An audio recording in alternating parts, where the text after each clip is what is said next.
The Sino-Soviet split was the deterioration of political and ideological relations between the neighboring states of People's Republic of China and the Union of Soviet Socialist Republics during the Cold War. In the 1960s, China and the Soviet Union were the two largest communist states in the world. The doctrinal divergence derived from Chinese and Russian national interests, and from the regime's different interpretations of Marxism-Leninism. In the 1950s and the 1960s, ideological debate between the communist parties of the USSR and China also concerned the possibility of peaceful coexistence with the capitalist West. Yet, to the Chinese public, Mao Zedong proposed a belligerent attitude towards capitalist countries, an initial rejection of peaceful coexistence, which he perceived as Marxist revisionism from the Soviet Union. Furthermore, since 1956, China and the USSR had progressively diverged about Marxist ideology, and, by 1961, when the doctrinal differences proved intractable,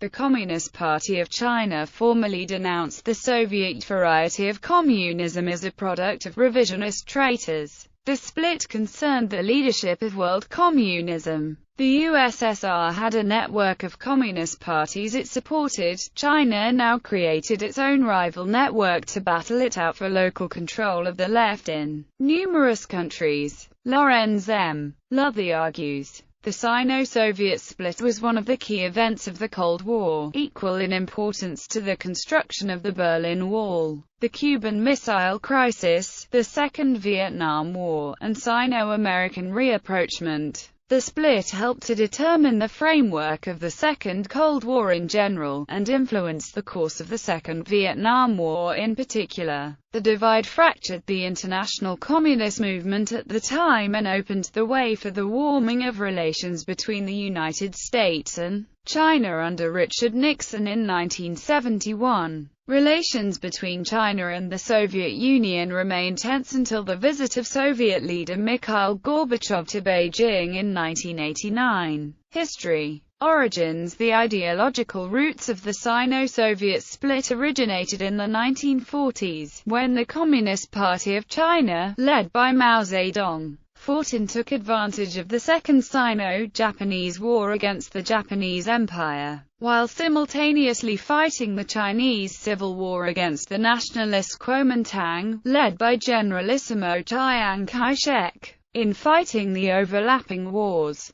Mao ignored much of the politico-military advice and direction from Soviet General Secretary Joseph Stalin and the Comintern. Because of the practical difficulty in applying traditional Leninist revolutionary theory to China, during the Second World War Stalin had urged Mao into a joint, anti-Japanese coalition with Chiang. After the war, Stalin advised Mao against seizing power, and to negotiate with Chiang. Because Stalin had signed a treaty of friendship and alliance with the nationalists in mid-1945, Mao unwittingly obeyed Stalin's advice and followed Stalin's lead, calling him the only leader of our party. Chiang opposed the USSR's annexation of Tanuyuriankai, a former Qing Empire province. Stalin broke the treaty requiring Soviet withdrawal from Manchuria 3 months after Japan's surrender, and gave Manchuria to Mao. Yang Kusong, a Chinese historian, said that in 1945–46, during the Soviet Red Army occupation of Manchuria, Stalin commanded the USSR Red Army General Rodion Malinowski to give Mao Zedong huge amount of weaponry that had been spoils of war from the Imperial Japanese forces.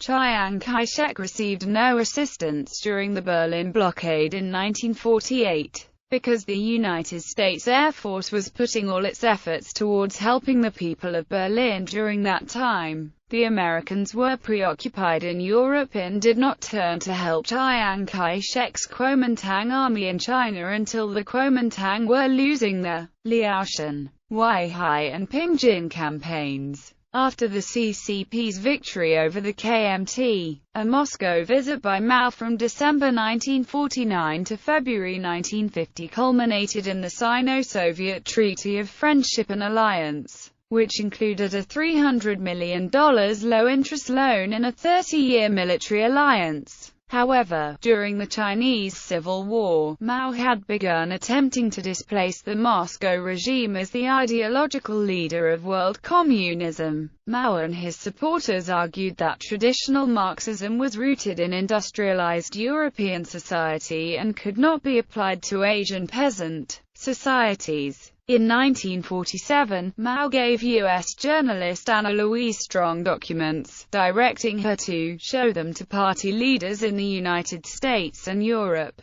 but he did not think it was necessary to take them to Moscow. Earlier, she had written the article, The Thought of Mao Zedong, and the book Dawn Out of China, reporting that his intellectual accomplishment was to change Marxism from an European to an Asiatic form, in ways of which neither Marx nor Lenin could dream, which the Soviet government banned in the USSR. Years later, at the First International Communist Conclave in Beijing, Mao advocate Liu Shaoqi praised the Mao Zedong road as the correct road to communist revolution, warning it was incorrect to follow any other road. Moreover, he praised neither Stalin nor the Soviet communist model, as was practice. However, because of tensions over the partition of Korea, and the possibility of U.S. military intervention there, geopolitical circumstances disallowed any overt split. During the 1950s, Soviet-guided China followed the Soviet model of centralized economic development, emphasizing heavy industry and delegating consumer goods to secondary priority. However, by the late 1950s, Mao had developed ideas for direct advances to the communist stage of socialism, through the mobilization of China's workers.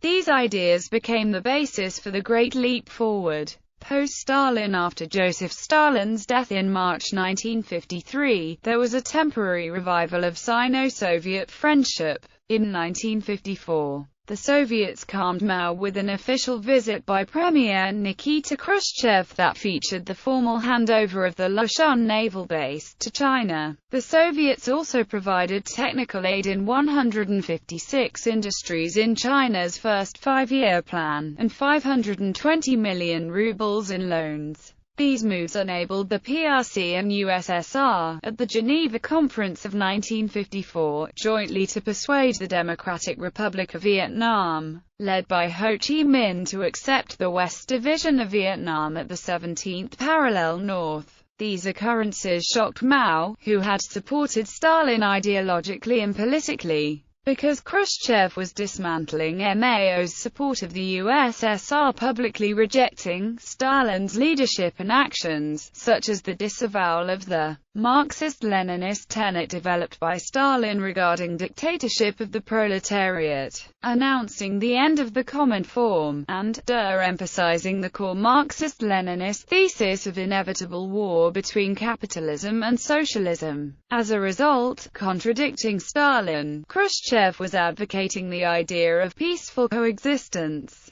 between communist and capitalist nations, which directly challenged Mao's lean to one side foreign policy, adopted after the Chinese Civil War, when he feared direct Japanese or U.S. military intervention, the circumstances that pragmatically required a PRC-Soviet alliance. The onset of the Second Taiwan Strait crisis in 1958 coincided with Mao's Great Leap Forward as a two-pronged ideological and military assault against the U.S. The Great Leap Forward was itself a product of traditional Marxism-Leninism and opposed Khrushchev's less aggressive and more appeasing Soviet policy with the U.S. Mao did continue to support the Soviet initiative to make East Asia a nuclear-free zone, but warily. If the U.S. and USSR continued to stockpile nuclear weapons, China would no longer be a viable military asset to the Soviet Union. This would also remove China from the global military power scheme. However, Mao's hopes for the Great Leap Forward aimed to change China's military, industrial, and political status. Mao also publicly stated that he desired the PRC to become a nuclear superpower, and asserting that Khrushchev and Eisenhower had decided on nuclear détente, US-Soviet agreements would not apply to China. The second Taiwan Strait crisis surprised Khrushchev, as the Soviet leader was not informed that bombardment was to begin. Khrushchev attempted to diplomatically advise Mao from making any rash decisions regarding the engagement of American military forces. Mao saw weakness in Khrushchev's direct dealings, and took an aggressive stance toward American interference in Taiwanese waters.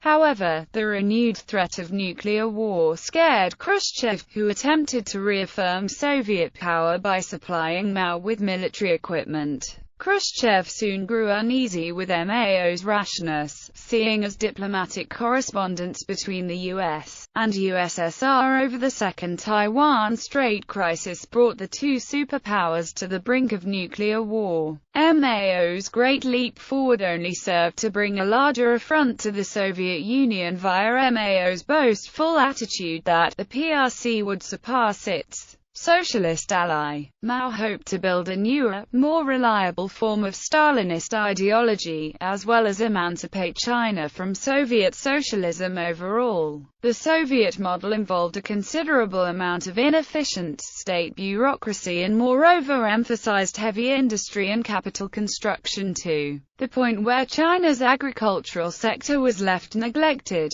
This had left China with underperforming agricultural production, which was to be changed with the Great Leap Forward's policies. The Great Leap Forward, however, led to paradoxical policy development regarding the USSR, with Mao challenging the USSR's power in one aspect and calling for Soviet industrial assistance in the next. Mao's hopes of propelling the PRC into superpower status challenged Khrushchev's power directly, which led to a deterioration of Sino-Soviet relations. The orthodox planned Soviet model, while loathed by Mao himself, nonetheless commanded a strong following among many in the CCP and the army, and would continue to be invoked as the ideal system through the 1980s by various party elders. While implementing his reforms in the 80s, Deng Xiaoping had to contend with numerous political rivals who were convinced that a Soviet-style economy was the only correct path to socialism. Economically, the Great Leap Forward required a large amount of capital investment from Moscow. Politically, the prospect of the PRC forming an independent and non-Soviet affiliated brand of socialism was worrisome to Khrushchev. Khrushchev's reaction to Mao's deviation from the Soviet model was negative. In de-Stalinizing the USSR, Khrushchev was dissolving the condition that had made the Sino-Soviet Treaty of Friendship attractive to China. Mao thought that the Soviets were retreating ideologically and militarily from Marxism-Leninism and the global struggle to achieve global communism, and by apparently no longer guaranteeing support to China in a Sino-American war. Therefore, the roots of the Sino-Soviet ideological split were established by 1959. Onset 1958–59 are often considered the key years in convincing Mao that the USSR was not to be trusted. In 1959, Premier Khrushchev met with US President Dwight Eisenhower to decrease tensions with the Western world. The USSR was astonished by the Great Leap Forward, had renounced aid to Chinese nuclear weapons development, and refused to side with them in the Sino-Indian War, by maintaining a moderate relation with India, actions offensive to Mao. Thereafter, he perceived Khrushchev as too tolerant of the West, despite the sometimes confrontational Soviet stance toward Western powers. The Chinese Communist Party believed that the Communist Party of the Soviet Union was focusing too heavily on Soviet-US cooperation for the domination of the world, with actions counter to Marxism-Leninism. Mao expected Khrushchev's reaction to the American U-2 spy plane incident to be much more aggressive. Khrushchev demanded an official apology at the 1960 Paris summit from Eisenhower, who refused. Mao and the CCP took Eisenhower's brash response as an affront to all socialist countries, and the PRC responded in kind. Mass rallies were held to demand that Khrushchev take action against the American aggressors. When Khrushchev did not respond with military force, his image in China as a communist leader was wounded.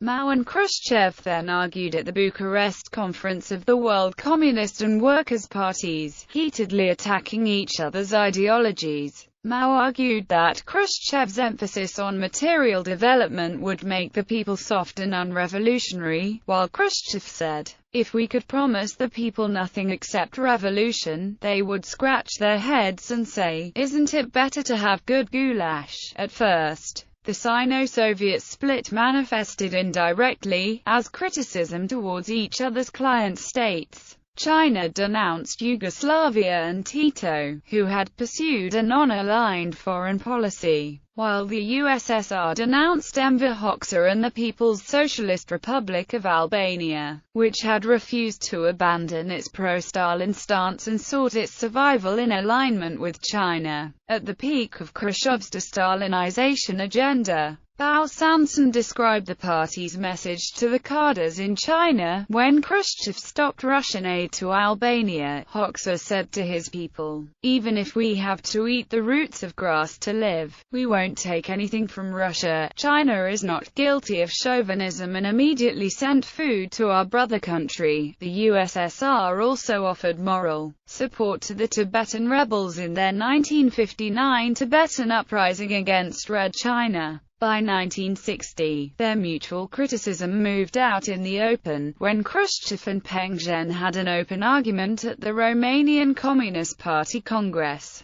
Premier Khrushchev insulted Chairman Mao Zedong as a nationalist, an adventurist, and a deviationist. In turn, Mao called Khrushchev a Marxist revisionist, criticizing him as patriarchal, arbitrary and tyrannical. Khrushchev then denounced China with an 80-page letter to the conference. Khrushchev materially responded to Mao by withdrawing around 1,400 Soviet experts and technicians from China, leading to the cancellation of more than 200 scientific projects intended to foster cooperation between the two nations. To Mao, the Soviet withdrawal of personnel from China justified his accusation that Khrushchev had caused not only the PRC's massive economic failures, but also the famines over the course of the Great Leap Forward. In truth, the Soviet withdrawal did little to aid or hurt the agricultural crisis. Only a few Soviet experts were working on alleviating China's famine. Diplomatically, though, the damage had been done. The PRC and the USSR both still had reason to prefer unity. Mao needed to continue economic relations, to help with China's famine and its border problems with India. For his part,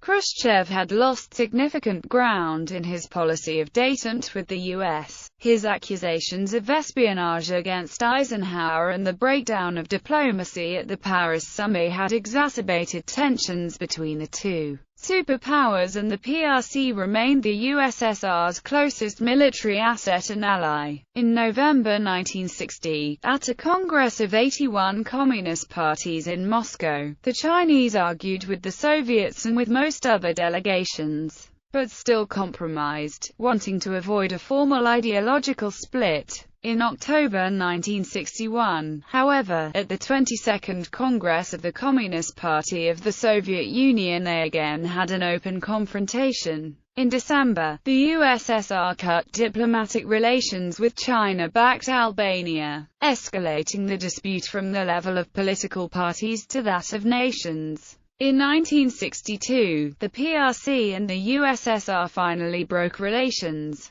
Chairman Mao criticized Premier Khrushchev for withdrawing in the Cuban Missile Crisis, stating that Khrushchev has moved from adventurism to capitulationism. Khrushchev replied angrily that Mao's confrontational policies would lead to a nuclear war. At the same time, the USSR was siding with India against China in the Sino-Indian War, when India forcibly occupied the Portuguese enclave of Goa in 1961. Moscow lauded the action, while an unimpressed Beijing declared that India's apparent contribution to anti-imperialist struggle consists of taking on the world's smallest imperialist power. In the wake of the Cuban Missile Crisis, nuclear disarmament was brought to the forefront of geopolitics. To curb the production of nuclear weapons in other nations, the Soviet Union, Britain, and the US signed the Limited Test Ban Treaty on August 5, 1963. At the time, China was developing its own nuclear weaponry, and Mao saw the treaty as an attempt to slow China's advancement as a superpower. He was angered that Khrushchev had once again failed to deal aggressively with the US. This was the final straw for Mao, and from September 1963 to July 1964, he published 9 letters openly criticizing every aspect of Khrushchev's leadership. The Sino-Soviet alliance had now completely collapsed, and Mao turned to other Asian, African, and Latin American countries to develop new and stronger alliances and to further the PRC's economic and ideological redevelopment.